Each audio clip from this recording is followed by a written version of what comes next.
Kun taɓa lura da canjin kala da ake samu na panties ko kuma short nika bayan ɗan jima da sabawa da sa su kamar haka? Ban san yadda zan ce muku acid, pH da kuma base da Hausa ba, amma na san menene cewa da yawan mu mun san menene acid, saboda mun saba kallon a cikin fim ma muna ganin ƙarfin yadda ke acid ke da ƙarfin da idan aka watsa mutum a fuska yana ƙonewa. Allah ya halicci gaban mutum ne yadda yake kasancewa kullum a cikin damshi.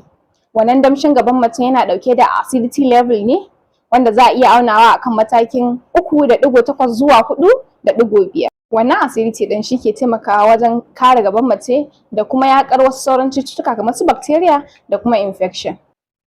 Yau da kullum kina saka wannan pants ɗin, sannan kuma wannan damshi yana taɓa wannan pants ɗin.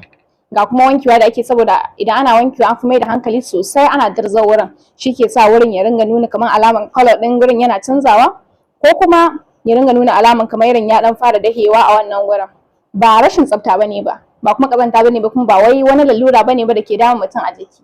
Face wannan acidity ɗin da ke jikin damshi na gaban mace shi ke sa ana samun wannan color ɗin ya fara canzawa, ko kuma ya fara nuna alaman kamar ya fara ɗan dahewa haka. Musamman hakan na faruwa ne sosai musamman idan mutum yana sa panties masu duhu.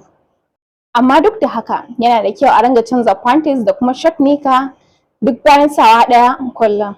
Sannan kuma a guji wanke gaban mace da sabulu mai ƙarfi, domin duk yawancin wa'innan sabullukan suna ɗauke ne da chemical, wa'inda chemical ɗin za su iya kashe wannan acidity ɗin da ke gaban mace wanda ke bata kariya. Bayan nan a guji sa matsatsen panties da kuma short nika.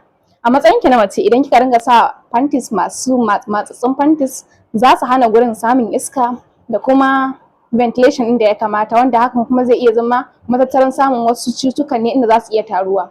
A matsayinka na namiji, sa short nika matsatse zai hana wurin, zai danne wasu veins, jijiyoyi kenan da ke haɗaka kai da komowar jini wanda ke ba wuraren jinin da suke bukata, zai hana wannan abubuwan aiki. Sannan kuma sauran abubuwan da ke kai da komowa a gaban namiji, hakan kuma zai iya affecting ɗin fertility ɗin ɗa namiji, har wasu ma zai iya leading to hernia. Magana ta ƙarshe, idan panties ɗinki ba cotton bane ba, idan short nika ɗinka ba cotton bane ba, ku tattara su waje guda, ku haɗa kansu, ku kulle, ku zadda, ku siyo panties da kuma short nikas cotton domin jin daɗin rayuwanku da kuma lafiyanku. Idan wannan alaman ne kaɗai lafiya lau, amma idan wannan alaman ya haɗu da kaman ƙaiƙai, wari ko kuma ƙuraje a gaba, wannan ba daidai bane ba, akwai buƙatar mutum ya garzaya asibiti domin ya ga likita. Ƙila wasu alamomi ne wasu cutuka kuma infection.